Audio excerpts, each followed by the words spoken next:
Yeah.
Yeah. Let's go. We just gotta go hard. I go the hardest. I bring the pain. Not what you used to. It's all part of the game. Yeah, I just gotta go hard. I just gotta go hard. Go hard. Go hard. Yeah. Oh yeah, the beast back. Adrenaline pumping through my veins, can't relax. Original, I am not the same as these cats. I sting them if they never ever mind and they beeswax. I don't ever cap, but I'm wearing like 3 hats. Never been a rat, but I know where the cheese at. You'll never get a trophy cause they all here where we at. You better believe that. When it's all said and done, I'll still be here standing. Never took a loss and it ain't something that I'm planning. I dare you to say something, my focus is A1. Every dog has his day, it's been mine since day one. This is real grinding, I'm still climbing. While you still trying, I'm still shining. It's real blinding, and I'm getting hotter too. Talking top 2, I'm not a 2. You let the pressure bother you when I do what I gotta do. Let's go hard. I just gotta go hard. Go hard. Go hard. They ain't coming close to me. Flow is on atomic, I'm starting fires through poetry. The hardest out, staying loyal, no falling out. And if you step into the court, be ready, we balling out. Yeah, the coldest of teens, they know what we bring, don't try us. Ain't no in between, we go for these dreams in silence. Hard work, don't mistake it for magic. We been shooting in the gym, this is target and practice. Yeah. And I'm just getting started, get my feet wet. It's all in repetition, ain't a secret. All facts, all black dress code. Pay me my respect, collecting every debt. I go the hardest. I bring the pain. Not what you used to. It's all part of the game. Yeah, I just gotta go hard. I just gotta go hard. Go hard. Go hard. Go hard.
Yeah.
Yeah.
Welcome back to the Circuito de Jerez. Ángel Nieto, welcome back to Jerez de la Frontera, to the south of Spain. And let's get prepared for what is going to be, for sure, an absolute banger of a day in terms of racing. We had 4 races yesterday, 2 for the newly formed Spanish Winter Championship in the E4 class, and 2 more for the Euro Cup 3. So, of course, we have our second races today, our second feature races on each of the classes. And so we have more action after what we saw yesterday. We saw a mix of rookie drivers, new drivers who are getting their career in single-seaters started, and veterans who have been fought in 1,000 battles in the racetracks of all Spain and Europe, fighting for that win. We have a new group of rookies that are looking very promising and who are looking to upend the order. So we're looking at this fantastic circuit, the Circuito de Jerez Ángel Nieto, specifically the automobile variant with the chicane on turn 11. And of course, that will be all that we will need to have a great day of racing. We will start with the A4, with the small category, with the category for the drivers that in this case have a lot of experience in Spanish Formula 4 Championship, those that will take part as well in Spanish Formula 4 Championship regular season later this spring, and of course with the rookie drivers that come straight from karting and who have been the main protagonists in the last few seasons of the feeder series of karting. And of course we are starting to see some live images from the pit lane and from the circuit itself, where things are starting to get underway in terms of machines being moved from the pit lane into the track to do that installation lap. Everything must be perfect, everything must be checked before they get to the grid and start making sure that they are truly prepared for the last race of the weekend. Remember, this is the 3rd race of the event for the E4 Championship. Of course, this means that we had a feature race and a sprint race yesterday. So this will be a long race that we will have today, and with the starting grid decided by the qualifying that we had this morning. A qualifying that, luckily, let's say, it was in better conditions than it was during yesterday. It was a difficult qualifying in terms of track conditions, a little bit humidity, a little bit of wet patches on the circuit. But on this Sunday, things are much clearer, much brighter. We will see if drivers have such a bright future ahead of them or not. At least for today, we are seeing some of the cars still going through the pit lane to do a second installation lap. That is usual when you want to make sure, when you want to check that everything is working properly. And sometimes drivers do a little bit more of driving, a little bit 1-2 more laps to make sure that the tires have that first layer cleaned up, which is particularly important with these low temperatures that we are having.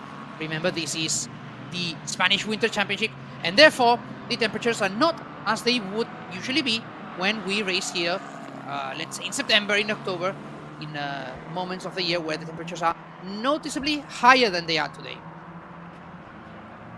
Temperatures will be, of course, an issue to contend with, to keep in check for these drivers, particularly in terms of tires, but also their own temperatures. They will have to keep each other in check and make sure that their tempers do not flare up too much. And why don't we take a brief look at what is the result of this morning's qualifying? Well, as we said yesterday, the Polish fans are eating good because we have Jan Brzezowski taking another pole position, quickest by more than 2/10 ahead of Campos Racing companion Kantan in 2nd place, followed by Petrovic, Strauben, Riva, Saufler, Lammers, Tai, Monteiro, and Band Pat Bosch. That will be our top 10 for the last race of the weekend. That is, for those who maybe were not with us yesterday, the first round of a total of 3 that will form E4 Spanish Winter Championship. And so there is a total of 9 races to decide the first title of the year. This is a different point classification, different point table than we will have later on during the year. We will have a visit to Portimao after Jerez before ending this, let's say, pre-season season in Navarra. The teams are waiting for their drivers and machines to arrive to the grid. As we can see, some of the cars are already completing that potentially last installation lap before they get back to their grid slot. And of course, tension is already in the air. As we can see, teams completely focused, completely prepared to receive these cars that are already starting to get there. We're watching right now.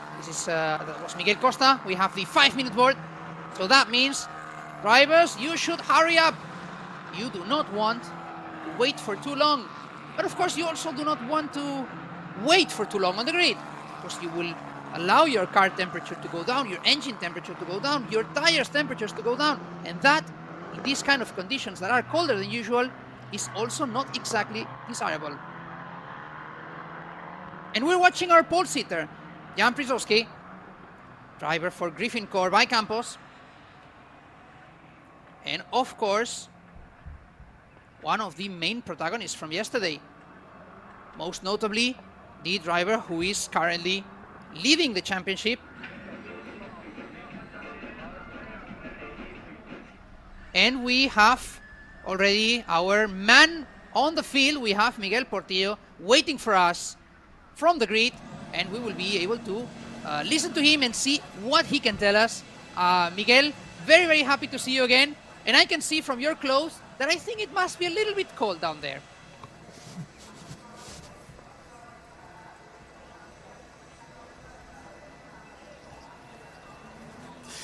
Hello everybody, here we are in the grid of Jerez for the this first round. It's gonna be the first race for the weekend. All the drivers coming in on the grid, also rolling in for this amazing first race of this sunny Sunday here in Jerez. So everybody, please welcome back to the races. Yesterday we had an amazing day. We enjoyed a lot, especially with this Euro Cup F4. We also gonna start this Sunday with the same poleman. We can see there with the number 23. He is there. Prigonski is going to start in this first position.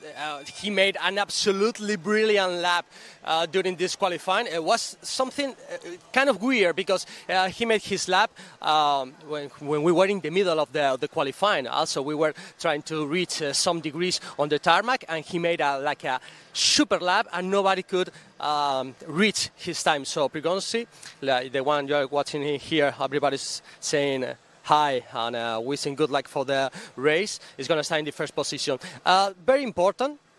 Release the clutch properly, have no problem in the first meters, only 200 meters till the first corner. So as you can see, the first position is on the right side, inside, super important in all these championships to try to defend the first position so the poleman can stay in the inside line. So Prigonski is going to do it, try to find his pace in the early beginning of the race and try to defend this position. In the second position, he only have this man, Vivek, the guy who is living in New York. Everybody's talking about him. He did very well in the early formulas in the US, and he's trying to impress here in Europe. So he's a good chance to see if the guy who's watching right now, Vivek, he can do it very well, absolutely, here also in Europe. So let's try to see if there are very different ways of moving, of overtake, the pace, different way, you know, that in the States and in Europe there are such a different ways of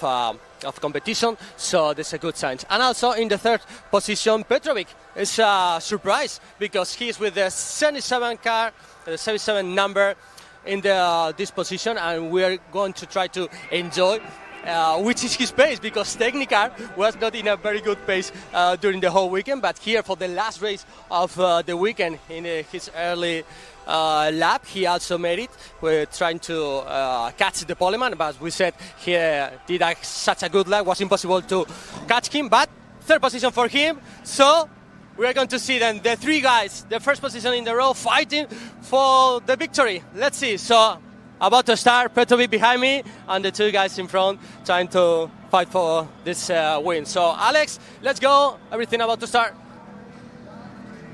Thank you, Miguel Portillo, for bringing us all the information from the grid, and of course for noting that key detail which we already mentioned in the past. And we always speak about this classic duel in E4 and in Eurocup 3 between MP Motorsport and Campos Racing, but we have some unique teams, or let's say some new teams that want to join the fray, and this is the case of Technicar with two drivers in the top 10 in this case for the last round of last race of the weekend, with Petrovic number 77 in this third place, but also with Bandpad Bosch in 10th place. So clearly Technicar has found something that works well with their cars. They also have Dobrzansky in 17th place, and so we can conclude that the team has again found some good settings that work very well for these conditions in Jerez, and so this might be the start of something interesting, because these teams sometimes they only need to have one of these special days, one of these good days, to understand what exactly makes a car click. And once the driver and the team and everyone gets it, things start rolling. And the one that's not rolling, that seems to be number 9, I would think. I'm not entirely sure. We couldn't see the driver perfectly, but we were seeing one of the cars with some issues. Could it have been Garduño from Santelok Racing? And I think that was it. We would have been talking about Christian Garduño, who apparently could not get off the grid properly, but he should have been still in time to recover his grid position. And of course, we are focusing on these drivers that will be starting the race, all 32 drivers that will be taking the start of this last race of the weekend. And as we were saying, we have 3 different squads in these first places, 4 if we count also Nathan Tai's Rodin Motorsport presence.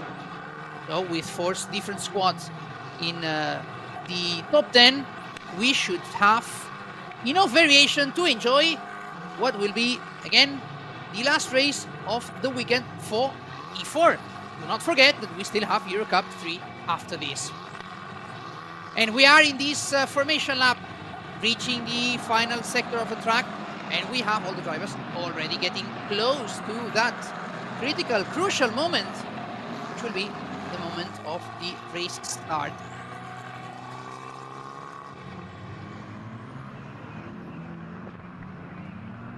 We will be watching the cars rolling into the main straight in just a few moments. We also take the chance to send our... Oh, that is a very angry driver, and that makes absolute sense, because we are watching Gino Trappa from Drivex Motorsport being stuck in the gravel during the formation lap. That is the second time on 3 races where we see a driver stranded before the race has even started. That is absolutely not how he would like to start the weekend, or how he would like to end the weekend rather. And what this means for sure is that we will have an aborted start almost guaranteed. Well, it seems that we have then another delayed start. We will have to see how quickly the trackside services take care of this number 48 machine. But I suspect that we will have confirmation in just a few seconds. But if it was quick enough, maybe perhaps we could have a race start already. I don't think so. I think we might have to launch a second formation lap. These cars do not like to be standing still with their engines on going for too long. This can cause technical issues. And I think I am seeing the information arriving to us, which will be one more formation lap and 2 less minutes of racing potentially. We do not have yet a green flag condition. And well, it seems that we have a car back on track. So Gino Trappa able to come back on track and quickly rejoining the back of the grid. We will see then if we're going to actually have another formation lap or we'll be starting the race. This has been another rather messy start. And it's 2 out of 3 for E4. Getting all the dirt out of the tires. There's quite a bit of it. Well, not sure if he's hesitating. Should he go to the pit lane? Should he go to the main straight? Is there any technical issue there? Well, the Argentinian driver pulling slowly through the last corner. He's probably also receiving information from his team radio regarding what he has to do.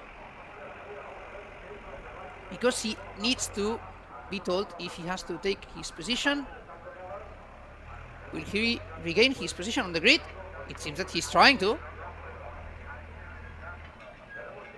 Of course, we have the teams back on the grid already with their drivers. And as we said, this will be a quick process, but we should be having yet another formation lap. It seems that E4 knows how to make us ache for a race. Well, we're definitely impatient to see them going. You're watching the MP Motorsport team watching on.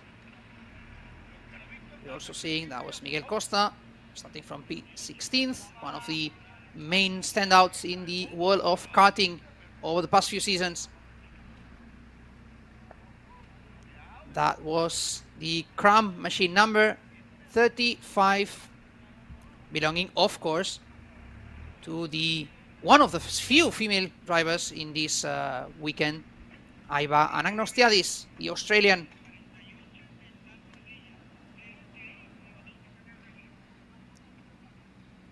And of course, we already mentioned that, but the process is fast enough, quick enough, and soon we will have the 2-minute board.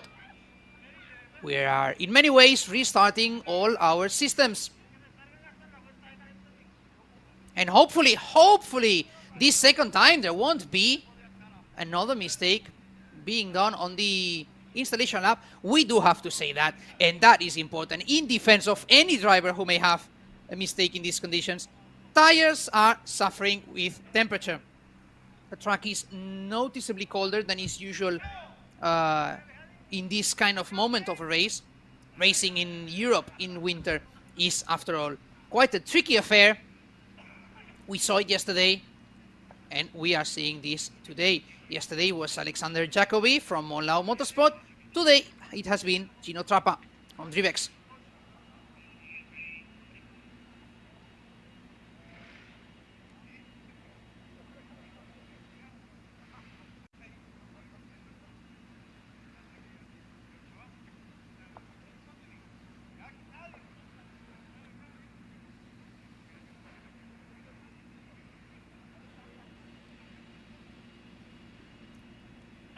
And we're back with Drivex, in this case, with Gino Trappa's teammate, of course, Filippo Fiorentino. Starting a little bit higher up the grid. P12 for the aforementioned driver. The Brazilian ace from Drivex. Another of the Drivex cars. Number 41, the XR in this case, Stepan Suslov. As we mentioned often, the E4 Spanish Winter Championship and also the Spanish Formula 4 Championship often have a wealth of machines from the same squads, which try to use two different names to not break the rule in terms of number of machines entered. And so this is why we have situations like KCL MP Motorsport against MP Motorsport itself, or Griffin Core by Campos against Campos Racing, or Drivex on the one hand and DXR on the other. Of course, there are different ways to have different names for teams that are in essence sisters to one another. And we are watching now the Drivex team members pulling out the number 48 from Gino Trappa. I suspect that this is because the regulations would not allow him to take his spot in the grid due to him having been the car that caused the delay. That is a regular situation in this case. And after the 1 minute board, we are ready, I think, to look at potentially trying to start the race again for the second time. And for the second time in 3 races, we have seen a tricky situation delaying the start. Yesterday, that led us to having more situations and even having a safety car launch. Hopefully, that won't be the case today. We will have, once again, a formation lap, and we will be going racing. Our man on pole position, Jan Przozowski, is currently leading the championship, and he will be looking to extend that lead further and further with each round. The Polish driver, who after his race win yesterday is 5th place in the sprint race, and of course the pole positions taken, he has a total of 37 points, and he is leading the series ahead of René Lammers, the Dutch driver, who has a total of 25 points, one more than Nathan Tai, another standout performer from Saturday here in Jerez.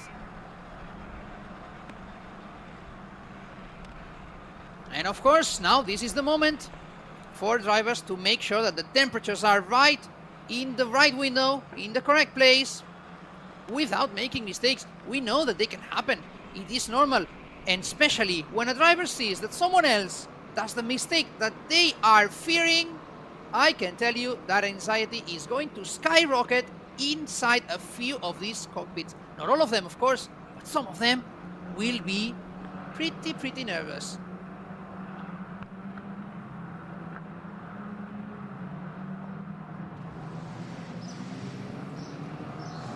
And I think we have some words from Miguel Portillo back with us, in this case from the pit lane.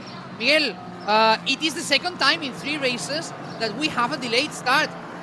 This is very difficult for drivers. Alex, unbelievable. Everybody have to take care and take everything in calm, because everything can happen in a start, in a jump start, in a aborted start, or in a delay start. All the drivers, all the engineer, team manager have to know everything about the procedure. And let's proceed as the regulation said, because yesterday some of the drivers understood that it was a jump start, but it was not. It was not an aborted start. It was a delayed start, and some of them operate erratically. So right now they stay calm, stay all together. They say, okay, we're going to start again. 28 minutes, 2 less, and let's do it again. So everybody do it perfectly. Yesterday was a little bit different and a little mess. Exactly, Miguel. That is a tricky situation that they have to face. Another thing that they will have to manage during the race is the weather, specifically the temperatures. We have seen that this is what causes mistakes. If the weather is cold, and I can see that you are wearing a nice coat, the tires are going to be colder. And if the tires are colder, drivers can make mistakes. We've seen that. Sun is up, Alex. So right now we are going to get it warmer. The thermal is going to get warmer, but the early moments is going to be super tricky. During the qualifying was a little bit difficult to find the perfect moment for the tires. I think for the race also is going to be the same. I'm with the code, I feel comfortable, but the weather is going to be better for sure. So let's get it warm. Okay, Miguel, I let you can take the sunscreen, you can put it in your face, and you can go and get a good tan, get a good nice color in your skin, because I think the sun is nice. So thanks for us to start. Thank you, Miguel. We'll be back with you later, because now race is about to start. Oh, and we have an aborted start. You said that, Miguel. You said it better than anybody. And we have already one of those anything can happen situations on the start. I'll let you go and figure out how teams will manage with this. Oh my goodness, that was unexpected. That's what we were talking about, Alex, that everything could happen. I think it's going to be a red flag because also has shown a messy moment with 2 cars involved. I think there's 1 car who is absolutely out. So, I mean, all the drivers are going the track, but all of them are following the leaders of the race. But I think we are going to wait for them because they are going to come to the pit. So the moments are super tricky. That's the important moment that, as the race director doesn't say the race start, the race doesn't start. So we have to steward with the yellow flag, and we're waiting for this red one to be okay and confirmed, but the safety car is on track. Thank you, Miguel Portillo from the track. This is definitely a tricky start to the season. We had situations like this yesterday, and we are having them again today. We saw one of the young drivers from Red Bull, Niklas Saufler, struggling a little bit with the start. And these are the type of things that can happen with young drivers as well, who are getting started with their single-seater careers. But more than anything, drivers and teams are trying to iron out all these situations to get them out of the way.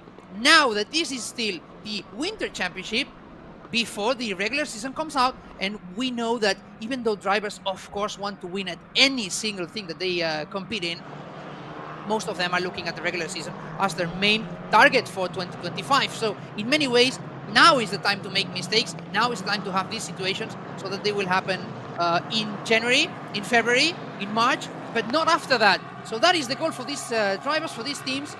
And of course we were seeing Niklas Saufler, who I think was able to get moving before the last car started on the grid, which we know is the cut-off point to be able to recover your grid position. So he should be able to recover the grid position. He should be able to go back to his original starting position.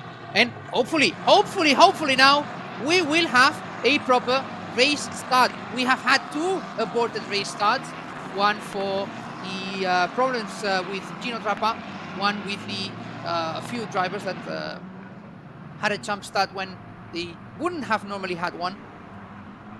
So, well, time to take a deep breath. Time to be more relaxed, guys. Now it's time to get out and race. And we want you to see doing what you do your best, which is racing. So let's see. Everyone going back to the grid. And I suspect, as it is often said, third time is the charm, or it should be.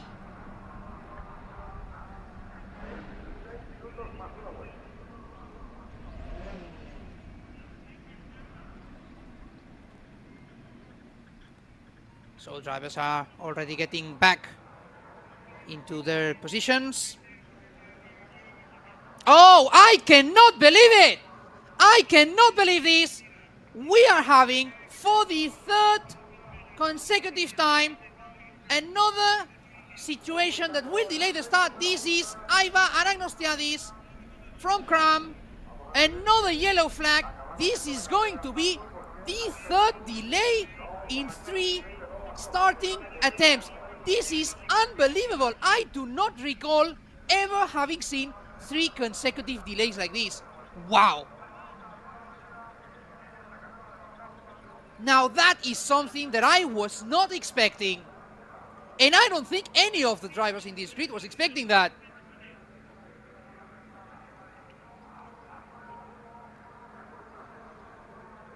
Well, now it's time to see how teams have to manage this again.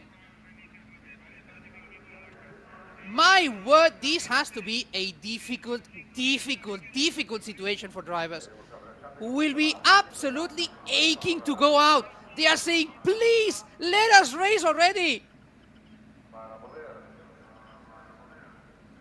Oh, this is unbelievable, really. And we see the number 35 car being wheeled back. And I understand, I imagine that she will not need any further assistance. She should be able to get back into the grid. Well, I tell you what, if anyone had told me that this would happen today, I would have blamed them of having an overactive imagination.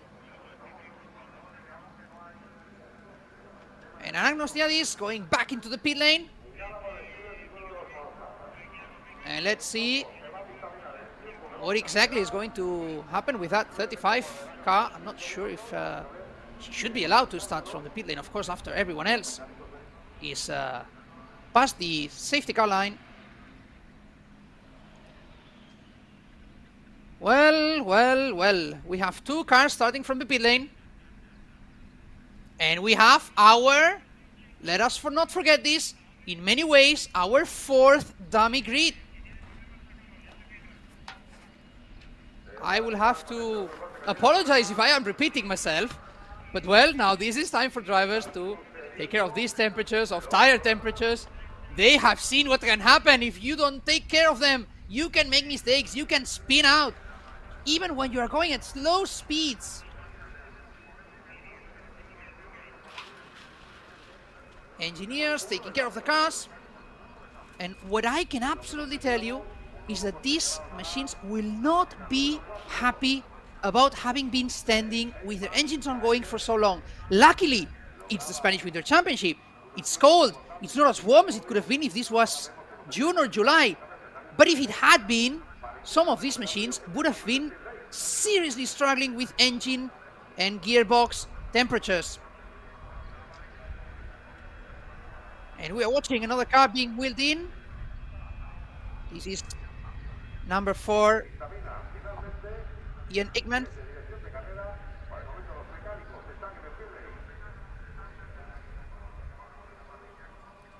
And of course, for these drivers who are less experienced perhaps than their Eurocup 3 counterparts, this kind of situation is doubly unexpected.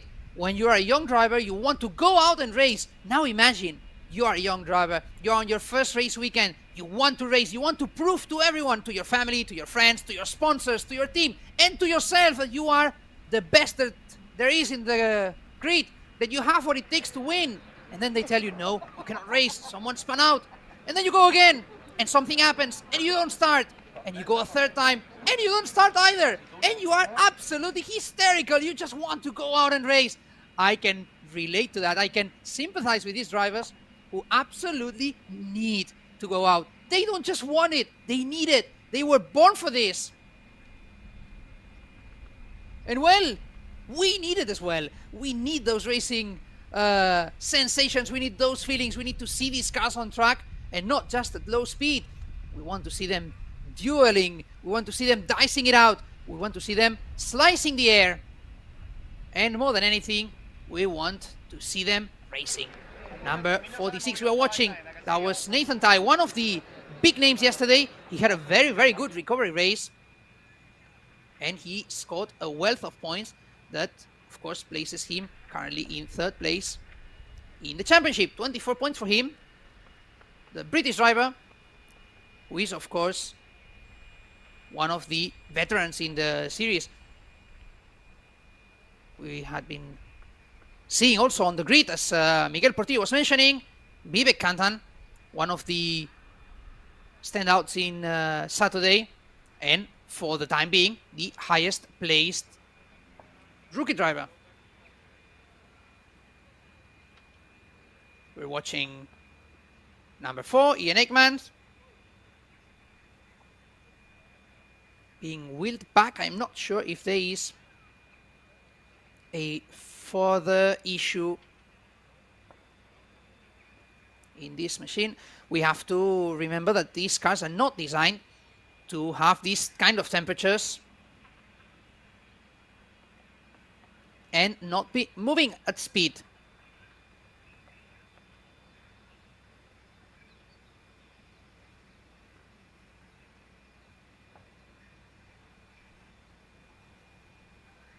And the 4th dummy grid. Again, this is absolutely unbelievable.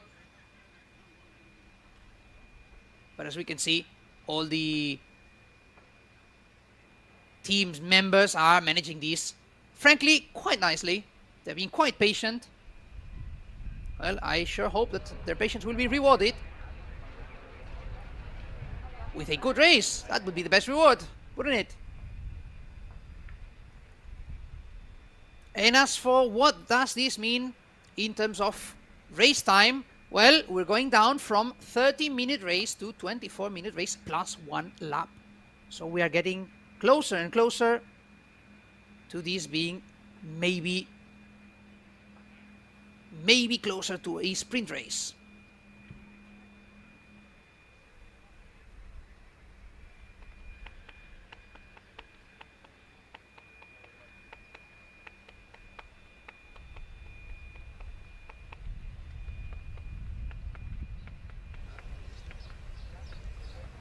And we are seeing images from our team on the ground with Miguel Portillo as well.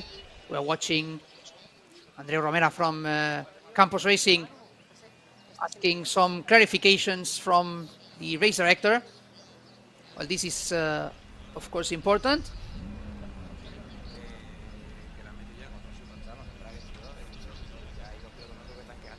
Because these situations always need to be clarified. What is going on exactly in terms of time, race time rather, what is going on in terms of how long we must wait before the race gets underway. Because as we mentioned, these cars are not designed to be waiting like this. Miguel Portilla from the pit lane. Yes, give us some information. Alex, what we are watching right now is live. And this is live, if we can say that, because these are the teams trying to realize what's going on and what's happening with this race start delayed. Different procedure, as we said before. This is not a jump start or aborted start, and then trying to realize which is the position where all the drivers have to stay. And also, we have lost 4 minutes in this race, and they're trying to say. And to realize what's the next procedure and see if all the drivers can stay on track. So Campos went directly and straight to race director to say if they have to start behind the safety car or if they have to do like a proper start with lights off. So we are watching here the team manager Andreu and the team principal Adrian Campos Jr.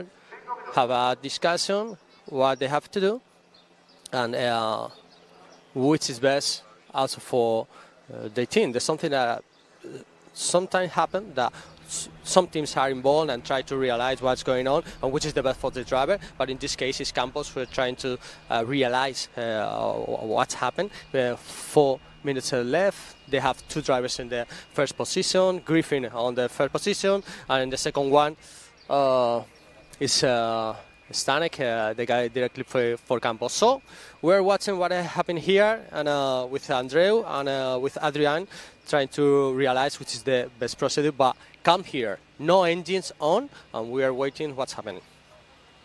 So we hear that we might be having a 5-minute wait before we try again. And of course, Miguel, you've been seeing these teams right now for the last few minutes. You must have seen some of the surprised faces every time that something happened. How do they deal with these kind of situations? Because by now the race could have been halfway done already. Alex, it's unbelievable because the 2 most important teams in the championship, all of them are, but MP and Campos have, since the very first day, tried to push to race director to try to realize who is the one who is pushing or who is leading in the championship. So it's a battle not just inside of the track, outside of the track, also in the office. And we are watching here what Campos is complaining again and trying to realize what's going on, because as we have heard, we're going to have like a regular procedure. We are going to wait, and we have 24 minutes plus 1 lap. So everything involved is also because of the gas inside of the car. They have a proper guys inside, and they cannot do like so many laps behind the safety car. So they also have a procedure inside of the team. So I think they are discussing if they have to stay in the same position, or one of the cars who have left the grid, because we have already seen, Alex, that two of them are going to start from the pit lane. If you can jump one position on the grid, and they're trying to realize if this set has to be empty or the car has to gain a position, because we already have one lap. But and also I understand is not a lap of the race. So we are waiting for the lights out, and also you can see the 24 minutes of the race. So they are discussing if they find an empty slot or all of them has to overtake before the lights off. Let's see. Exactly, and as you were mentioning, Miguel, we are seeing now Andreu Romera from Campos still questioning exactly what is going on in terms of that grid formation. Because as you said, and you are completely right, Miguel, some of the cars have been stranded outside of the racing time. Let's say the race did not start, so because the race did not start, in theory, the regulation says that the cars that had some issues in the first two attempts, they should be able to recover their position. But of course, this has to be verified by race direction, and it has to be notified to the teams and drivers. So now, of course, teams need to clarify the situation. And as you mentioned, and I think that is the absolute key of the right now what's going on in Jerez, is that, of course, every team has to fight for their own interest. Campos will do so for their own interest, and MP will do so for their own interest. And naturally, the affected teams will try to get their own cars back into the grid slots.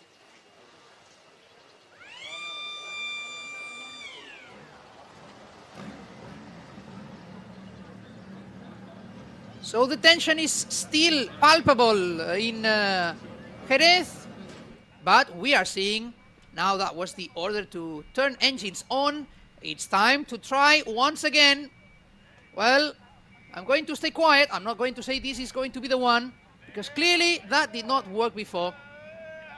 But what I can say is that we're going to try again. We're going to hopefully see finally race starting and some track action finally. Well, somebody said we only have 2 races today. Well, we have to make the most out of them. We have to make sure we spend the most time possible with them, even if it's standing time apparently. So cars are moving. We are back again into a formation lap, and we are hoping that we get a car running. And I'm hearing that Miguel Portillo may have some information to give us. So Miguel, if you are listening to me right now, I would be very, very happy to hear from you, so you can give us some more information on exactly what is going on from the pit lane. Alex, as we have saying to us, they were fighting for a slot. And also they were asking why Eggman, the guy who has the problem before, was on the grid. They say they came off to the pit, they came back to the grid, so why is he racing? So they understand why he could stay inside of the grid. And the race director said he's going to receive a penalized. He's going to be penalized after the race, but he can stay in the race. Campos was trying not to stay into the race because there was something in the regulation saying if a car had made something unpredictable or unfair, he can stay into the grid. And Campos was saying, okay, he cannot stay into the grid. I don't care about them if he's penalized after the race. I want to be penalized before the race. That was the main point. They were fighting for that slot, but that guy, Egan, is on the race. Thank you, Miguel Portillo. That is key information, and as you said before, that is the duel from for those first positions between Campos and MP Motorsport. We know that this is the usual dance, and we have seen that happen. Also, we have to keep in mind that Eggman was starting from 14th place, just in front of Steven Haydens, and also Costa driving for Campos Racing.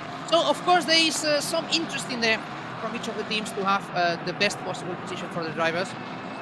And in this case, Campos would have been arguing that for them, for their own interest, the best thing was not having a car on track, because it would be a problem in terms of track position, not so much in terms of the pure position, which would be, let's say in theory, compensated with any penalty that may be given to the Belgian driver. In any case, well, once again, for the 4th time, we are getting back to the grid. And I'll just let these drivers do the thing, and I'll just wait, and hopefully, in a few moments, we can change the course of history.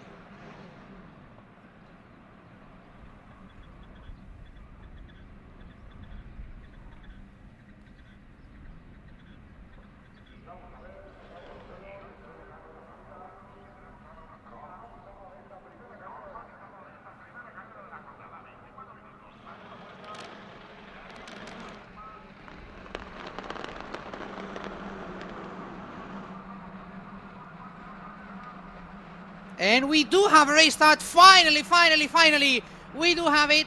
And of course, this means that we are seeing the pole sitter keeping his first place. Jan Frizowski keeping that first position. Finally, we have been able to get that race going, even though it took a long time. And we do have a clash here on the first corner. We saw one of the cars was number 57, Leah Block. I'm not sure who the other involved machine was in that incident. I do hope that we would not have another interruption. But we are having a yellow flag, of course, in that turn 1. And we're seeing that would have been Petrovic's teammate, rather.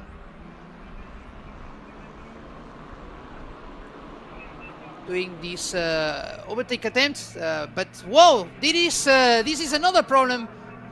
Well, that is one of the first laps that we have to watch this time.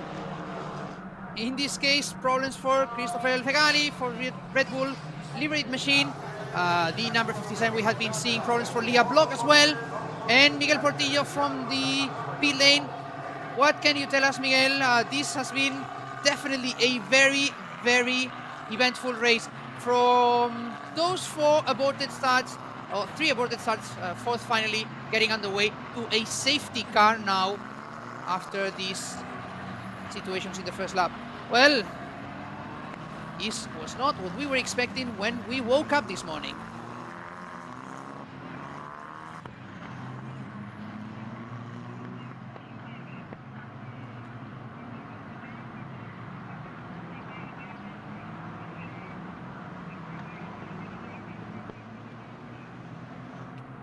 That is 1 lap completed right now. But it's 1 lap, of course, behind the safety car as we wait to see how long it might take the trackside assistances to get those stranded machines away so that we can resume the action.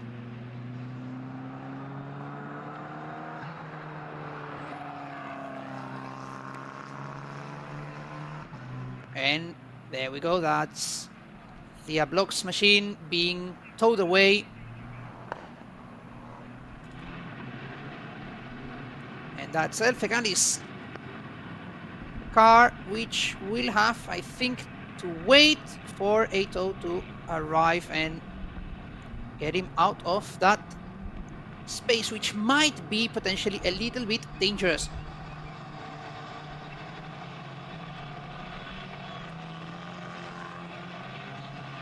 So this is, well, the frankly very, very surprising developments on the last race of the weekend for the E4 Spanish Winter Championship. I swear to you, I promise we will have racing at some point. I just hope that this point will be soon enough, and we're seeing the replay of the start. We will be able to see a little bit further back exactly what happened in that first corner.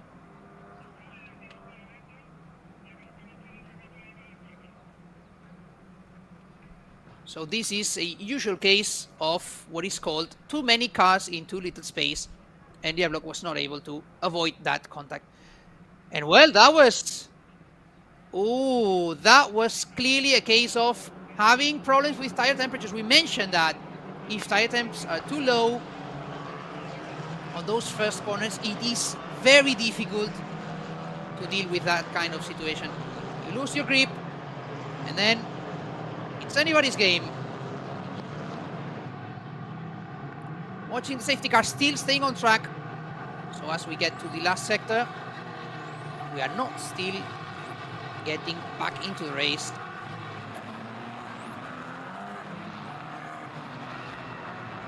And again, this is definitely something we were not expecting in terms of narrative for today.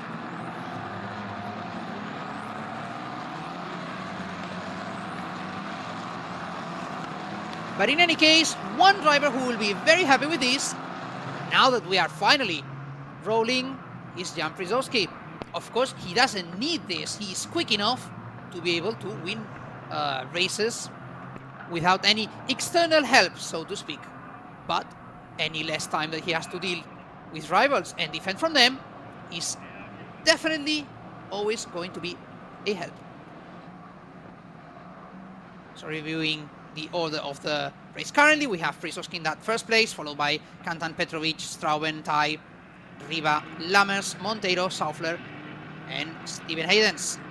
That 10th place, which means that Nathan Tai has managed to climb from 8th on the grid to that 5th place in just a few corners, which was not easy considering that soon enough after the start we were having a yellow flag and then safety car situation.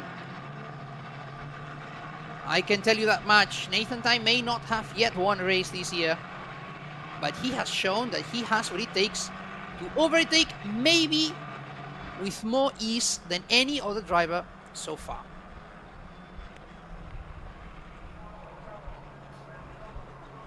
And this is definitely a skill that you need in Formula 4. Well, of course, in any kind of racing, but particularly in these single-seater races where overtaking is not easy at all. And we know that Jerez is not exactly the easiest place to do it. It's an old-style circuit, old-school venue with a narrow style. The track width is between 3 to 4 meters less width than what is usual nowadays. And of course, the twisty nature of its track layout doesn't do these guys any favors. Short straights, lots of corners, one after the other. That makes following your rival a nightmare. But also a nightmare that we enjoy watching, because we like seeing these drivers facing the challenges and overtaking them, overcoming them if they can.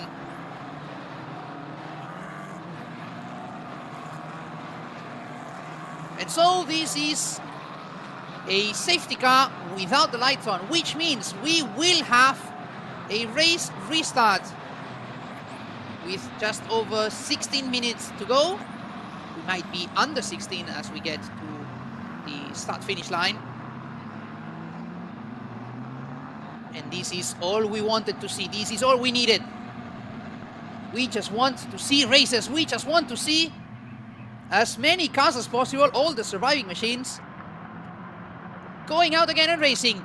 And we have green flag. Jan Przewski is pushing hard and trying to get a little bit of a space to protect himself from the assault and attack from the second place driver we are watching. Then Przewski ahead of Vivek Kantan. And we are seeing some overtakes behind as well. Now a little bit of a cleaner start. Of course, this was a rolling restart rather than a standing start. And drivers are now trying to behave a little bit better. Niklas Saufler in the middle of the group, dealing with rivals trying to get past him. And that was, oh, we have another one. And Niklas Saufler this time, he has not been able to avoid the contact. And we have an off behind. That is number 39 from Santino Panetta, also going to be, I suspect, I fear he might be stranded there. And if we have cars stranded, that might be, I fear to even say it, we might have another safety car. And we do. And we do. I have no words for what we are seeing here today. Well, if nothing else, this is in many ways historic.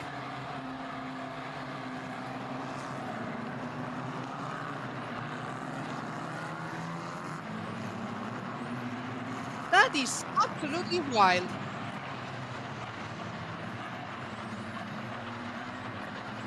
And now I wonder if we may be able to get our man on the pit lane. If we may be able to hear from him. Because I think if we talk to Miguel Portillo, he might find some team members pulling their hair out. Oh man, what a situation to be facing as a driver, as a team member, as an engineer, as a race fan as well. That was absolutely not, I would say, the peak of racing action today. We're seeing Christopher Alfegari as teammate, so that was Niklas Saufler, another of the KCL MP Motorsport cars. And when I said teammate, it's not teammate, of course. They are teammates in the Red Bull Junior program, but not in terms of actual squad. So tough luck for the Red Bull supported drivers. Tough luck also for some of the MP Motorsport drivers.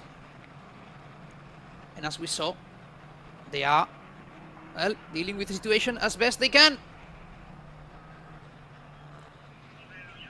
And I feel like I've seen this kind of image before. Safety car leading the field as we wait for the trackside stewards, assistants to, well, get those parts out, to get that car towed behind. And I think we have Miguel Portillo on the pit lane. I should wait while he's discussing things. But we are trying to figure out exactly how things are going to develop right now. Miguel, we are seeing you right in the heat of the moment, finding out what's going to happen with this race. Tell us something. That's how it is, Alex. All the people behind the screen. We are talking with all the team managers, with all the teams. And also, we were chatting with Marco Rodriguez. He's the manager of the championship, and saying that's the way it is. That's the races, and we are following the procedure. We are behind the safety car, and we are trying to continue and do as much laps as possible. 11 minutes still till the end, and so we're going to see some laps, hopefully. But everybody has to know that that kind of races exist. That happened. That's racing. And I mean, we are not, or they are not going to stop the race. They are going to do nothing strange. They are going to follow the safety car. They're going to try to put all the cars out and try to find some clean laps. If we got it, we got it. If no, we try to do the maximum, but at least we have time. That's the most important, no? We have seen in other championships or behind, we are with another greatest championships or bigger, that they have a time schedule. Everything is show package, and they have to stop. We are going to do another lap. They are coming from the main straight, and Pedro Vilches, who is the driver, and the son of Pedro Vilches Senior, who is the technical director of the championship. He's driving the safety car, and he's following with his procedure and with his work. Yesterday was his very first day behind the wheel of the safety car, and he did a brilliant job, and also he's doing today. So, and he's trying to manage the package as close as possible, but also he's trying to keep the pace, because he's trying to do his work and drive as fast as possible, because it's a road car.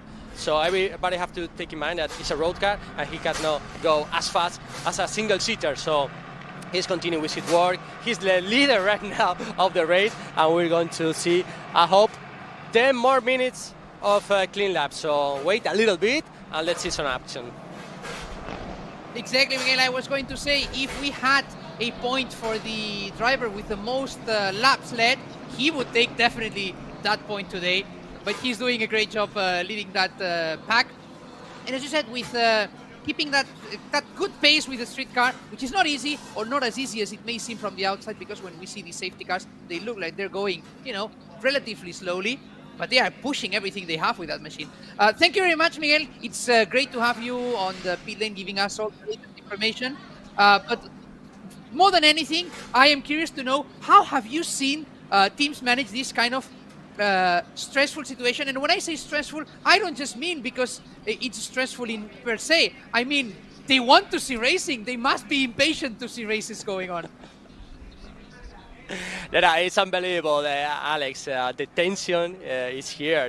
They have to do like a series behind them, how they are dealing with this situation. One manager running to his their slot. MP is behind of us in the very first position of the pit lane. Then it's Drivex, and then comes Campos, the team that was discussing with the race director if they can manage or to find a new slot for them, because there was a driver who was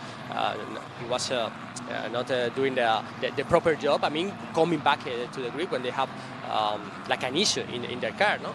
And I mean, they were talking between them in that kind of situation when the manager and the race director and the team principal are talking. No one of other team come and join in this conversation, because it is so tricky. It's a moment with very tension. We have seen them talking between each other in another moment, but in that moment, Alex, everything is super stressful. So let's come back. Let's see how it's going the race. The safety car is off.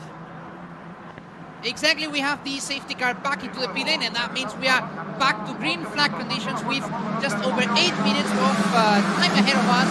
We have enough time for the race to be relaunched, and we are seeing just taking again the field with a second advantage over the Cantarin lane behind them. I with this position, what he tries to recover and try to show those overtaking moves that he showed already today and that he showed already during yesterday. Miguel, I let you continue to go enjoy the race because we are finally back in action. It won't be a long time of racing, but we have to enjoy it. As you said, this race happened and we have to deal with them as best we can. 10 minutes, go for it, Alex. So we're back into track action. We are watching the drivers reaching the Dani Pedrosa hairpin dry sack for those that like the older names. And we are watching that duel for the podium positions. And we have just seen that side-by-side between Petrovic and Strauben fighting for that third place. While Przewalski and Kantan go a little bit further away. They are showing a good pace and running away with that first and second position. Second, 0.2 between Kantan and Petrovic in P3.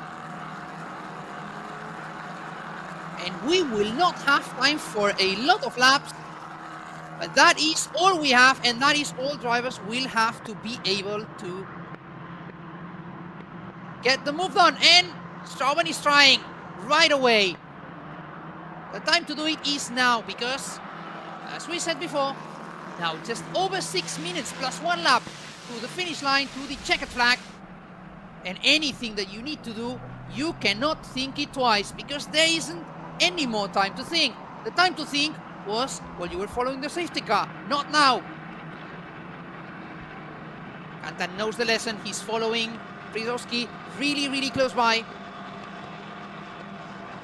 And he will know, he must have seen it also yesterday, he must have been studying the races, that the best overtaking spot is right as we come here, up the hill and down into Dry Sack, the old point where the 1997 Formula 1 World Championship was decided, in that particularly memorable move between Jacques Villeneuve and Michael Schumacher.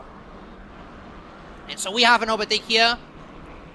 René Lammers attacking successfully Nathan Ty. And so we have this change in position in what is the fight for P5. And I'm seeing Nathan Ty having maybe a few issues. Not sure if it's in terms of performance, pure performance, of the machine, or maybe his own driving, but he's definitely under pressure by the drivers that are coming behind. Riva, Monteiro, Stephen Haydens. And I'm seeing that we have a yellow flag. I am not sure exactly where it is that we have a yellow flag situation, but we do seem to have a yellow flag situation. We will keep you informed. This is a situation that gets more dangerous than it would normally be. In any case, Jan Brzozowski keeping that first position ahead of Kantan. It's 8/10, and he has enough time still to attack his teammate. Remember that the two drivers in the top two positions, yes, they drive for different squads technically. Griffin by Campos and Campos Racing, but of course, as you may have deducted by the names, they both belong to the same general operation. And of course, we're watching the usual slipstream dance back into the back straight. We are seeing also Nathan Tai struggling to protect his 6th place from number 19, Matus Riva, who will have still a few laps to try and improve his position. Another of the Griffin by Campos drivers.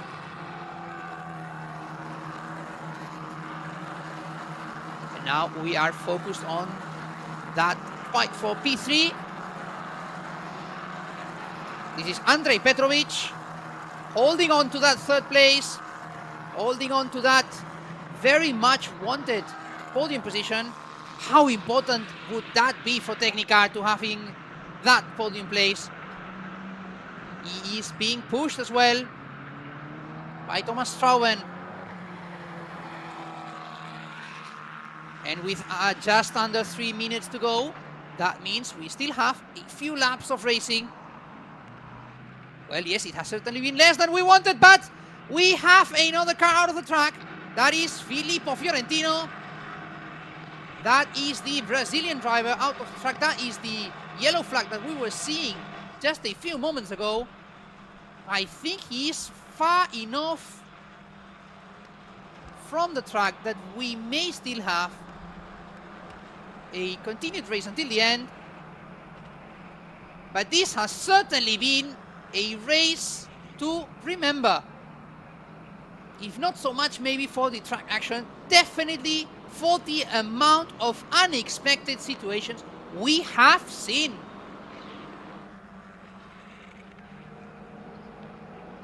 At the top, Jan Brzozowski keeps his 1st place, 8/10 ahead of Vivek Kantan. And the time is starting to run out. After we cross the finish line, that should be 2 more laps to the checkered flag. Not more than that. So if there is going to be an attempt, it needs to happen pretty much right now. Brzozowski showing a definitely good pace. But Kantan is not far behind, still less than 1 second, holding on to that important mental wall. Once you're behind a second, things start to seem more difficult. And Strauben attacking on the first corner, he is not able to do it. Oh, is he? He might be. And he is, of course, proving us wrong. Live for you. Attacking and overtaking Petrovic for that P3, which means that we now have a change on that final podium position. Thomas Strauben, who pushed, not only pushed hard to catch his rival, but he also pushed his rival to make a mistake. And that is a late launch, super late launch, perhaps too late, and that helped René Lammers make the most of the situation. He saw the error of their ways and made sure to take advantage of that. That was fantastic from René Lammers, who saw that last-minute attack by Petrovic, who in turn moved Strauben out of the way. Even Nathan Dye improved his position, climbing up to P5.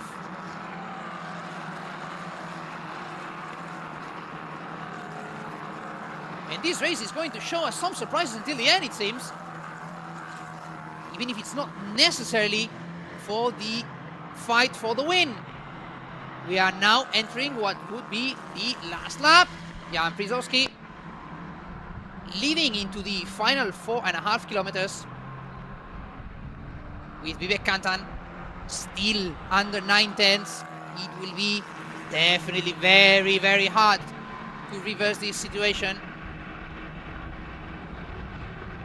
But it will not be for the lack of trying, that's for sure. In the meantime, René Lammers, P3, defending himself from a very hungry Thomas Strauben.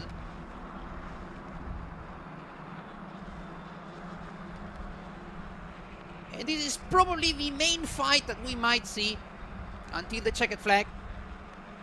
No chance for Kantan. And Jan Brzezowski, who seems to have the race as much as under control as he had race 1 yesterday. So that should be, I think, pretty clear. Ooh, that was not as clear, perhaps, for number 78, Alfio Spina from TC Racing, making a small mistake right there on the braking point that almost ended it up in drama. In any case, final sector, Jan Brzezowski entering the Ayrton Senna chicane, closing in on that second win of the weekend. Meanwhile, René Lammers defending that third place as well. And we are now heading into the last corner with Jan Brzezowski, who is going to, very much deservedly so, earn his second win of the weekend. What a weekend for Jan Brzezowski, the Polish driver who has shown that that number 23 Campos machine always has to be blessed. Vivek Kantan, second place for him, 1.2 seconds behind, and René Lammers closing in that third position. Meanwhile, we are seeing some more drama. That was Alfio Spina, and we are seeing this race could not finish in any other way other than this. Well, we are definitely seeing some action today, if nothing else. And this is, well, two of the Monlau cars. That is an image of two drivers who are not very happy with each other. We are watching, that's Francisco Monarca, the Argentinian, and his teammate Lorenzo Campos. And clearly, the latter isn't particularly happy with his teammate. Well, I'm sure people will be pretty unsatisfied in Monlau as well. The last thing you want to see, you like to see, is to have two of your cars crashing into each other. Oh my word! I tell you, my friends, you should be able to brag about having seen this third race here in Jerez from the E4 Spanish Winter Championship, because this has definitely been one to remember. The race may be over, yes, but oh boy, the action isn't over yet. We're watching Francisco Monarca coming back, well, finding probably the way to get back to the pit lane.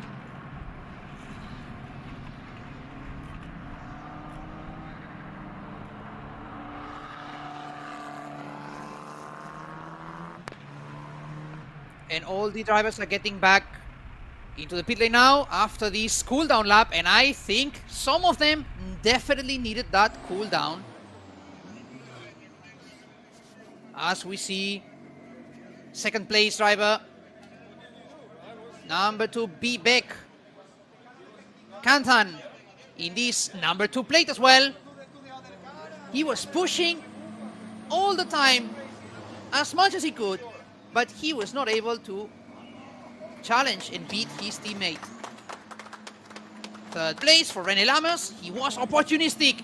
He saw the hole, he saw the space, he saw the chance, he took it, and he earned himself a very, very nice and rewarding third position. But the winner today could not be anyone else. Jan Przewalski, the man of the weekend.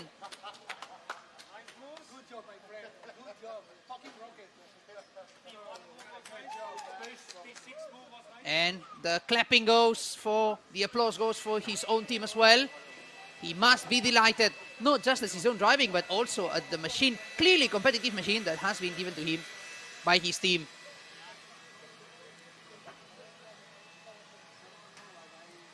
Well, that is probably the ideal starting way.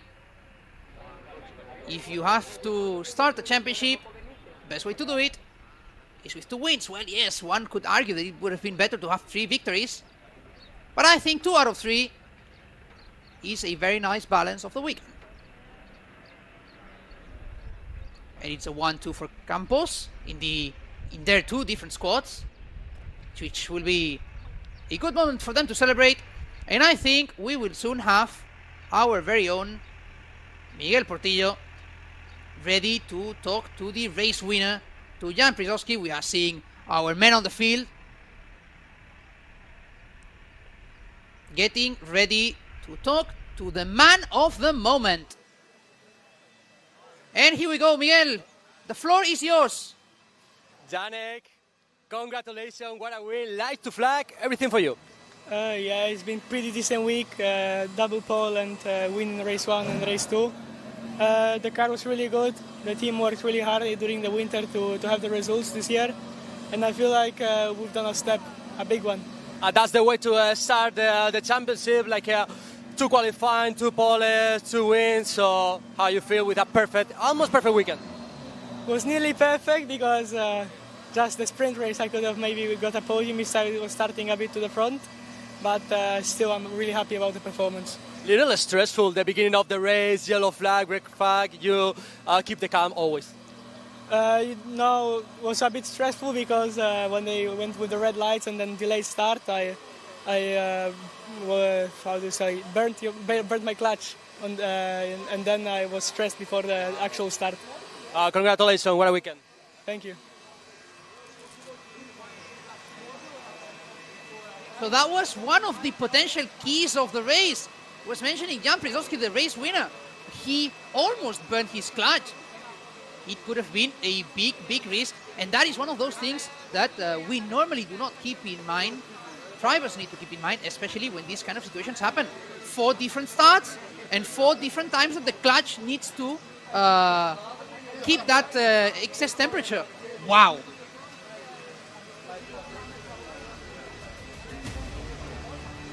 Miguel, how did you see Alex, the race winner? He seems really, really calm, really, really collected. It's unbelievable. We talked about that before the beginning of the race. How to deal and manage every situation, how to release the clutch properly. Every moment of the race is super stressful for everybody after a winter without any competition. So they are competing for the very first time. So every moment is a key point in every race. So Jan did absolutely great. Thanks for telling us all the truth inside of the car. So we are super happy for him to manage this situation. So we have enjoyed a lot. I think we are more to come. We have more to come. Thank you very much, Miguel Portillo, for your work with E4 in this last race of the weekend for them. And from our side, it's also time for us to catch our breath and recover from this bout of excitement. Even though it was short, it was definitely very intense. But do not go too far, because we have, of course, still the last race of the weekend. That will be the 3rd race for the Eurocup 3. So stay with us, continue with us, because we still have more action from Jerez. Yeah. Let's go. We just gotta go hard. I go the hardest. I bring the pain. Not what you used to.